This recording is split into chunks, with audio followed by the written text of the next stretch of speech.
জীবনে নতুন অধ্যায়ের যখন কেনাকাটা শুরু হয় তখন প্রতিটা কাপড় প্রতিটা রং যেন স্বপ্নের একটা টুকরো হয়ে যায়। যে কেনাকাটাগুলোই শুধু জামা কাপড় থাকে না, লুকিয়ে থাকে হাজারটা স্বপ্ন, হাসি আর একটু আবেগও। আজ সেই মুহূর্তগুলোই শেয়ার করব তোমাদের সাথে। আজকের দিনটা একদম স্পেশাল, কারণ বিয়ের কেনাকাটা শুরু, রঙে আলোয় আর খুশিতে ভরে উঠেছে মনটা। আসসালামু আলাইকুম, কেমন আছো তোমরা সবাই? নতুন একটি ব্লগে তোমাদের সবাইকে স্বাগত জানাই। আশা করছি তোমরা সবাই অনেক ভালো আছো। আলহামদুলিল্লাহ আমরাও অনেক ভালো আছি। তোমাদের সবার জন্য নিয়ে চলে এলাম আর একটা নতুন ব্লগ। আজ রাত থেকে ভিডিওটা শুরু করেছি, এখন বাজে হচ্ছে ওই 10:30। আর এখনও মিস্ত্রির কাজ চলছে, মানে আজকে বলে দিয়েছিল যে আজ রাত 12টা বাজলেও পুরো কাজ শেষ করে দেবে, কারণ এই সিঁড়িগুলো করতেই প্রায় 4 দিন লেগে গেল। কারণ সিঁড়িতে একটুখানি খাটনি বেশি, তার জন্য একটুখানি রাত করে কাজগুলো শেষ করেছে।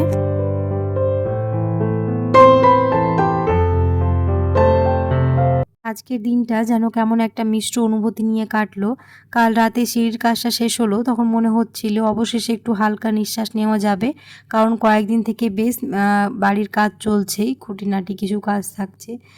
ফাইনালি কাজগুলো শেষ হয়েছে, তো ভালো লাগছে। আর যেহেতু কাজ হলে বাড়িতে যতই বলুক নোংরা হবে না, কালকে তো দেখতে পেলে কী পরিমাণে সব কিছু জমা হয়েছিল। তাই আজ পুরোটাকে ডিপ ক্লিন করে নিচ্ছি, প্লাস সব কিছু কাচাও হয়েছিল, এখন পেতে দিচ্ছি। যেহেতু সিঁড়িতে কাজ চলছিল আর সিঁড়ির পাশেই ওয়াশিং মেশিনের কাছে র্যাকটা রাখা আছে, আর যেহেতু সাদা, ওই র্যাকটা একটুখানি নোংরা হয়ে গেছিলো। যদিও বা ধুলোর কাজ নয়, তবুও জানি না কেন একটুখানি কেমন যেন হয়ে গেছিলো, তাই ওটাকে আগে পরিষ্কার করে নিয়েছি। প্লাস ওপরের দেয়ালগুলোতে একটুখানি ঝুলঝুল দেখা দিচ্ছিল, ওইগুলোকেও পরিষ্কার করে নিয়েছি।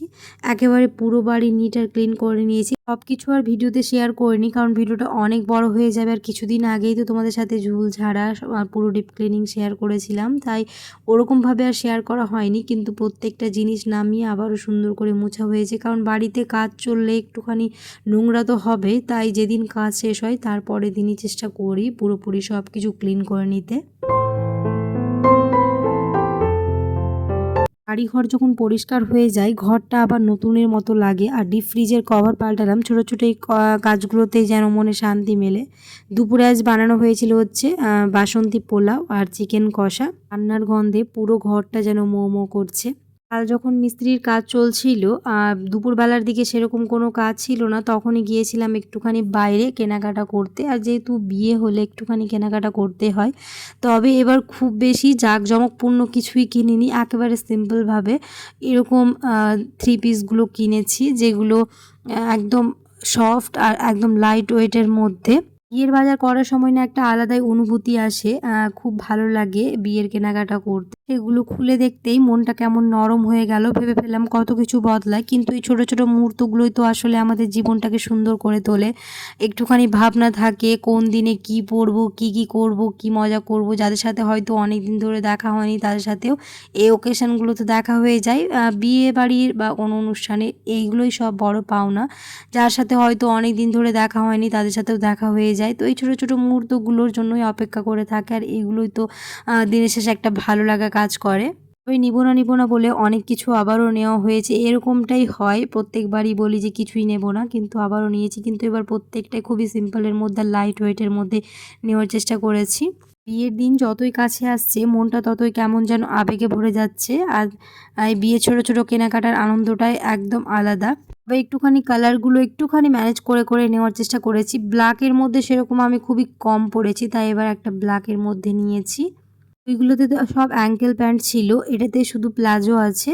আর দুপাট্টাটা হচ্ছে এই একটুখানি অফ হোয়াইট কালার, একটা ইয়েলো কালার নিয়েছি।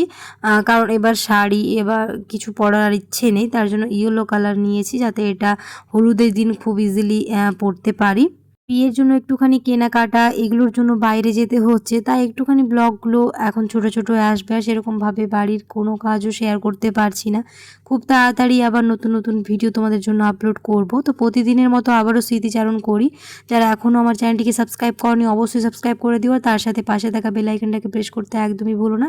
আর যারা অলরেডি এই কাজটি করে রেখেছো তাদেরকে অসংখ্য ধন্যবাদ। আর যারা ভিডিওটা ক্লিক করে দেখতে শুরু করেছো, অবশ্যই ভিডিওটাতে লাইক দিয়ে কন্টিনিউ করো।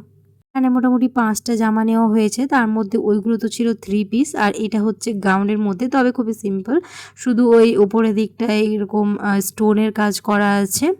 কেমন হয়েছে আমার ড্রেসগুলো অবশ্যই তোমরা কমেন্ট সেকশনে জানিও, আর কোনটা তোমাদের সবচেয়ে বেশি ভালো লেগেছে আমাকে জানাতে ভুলো না।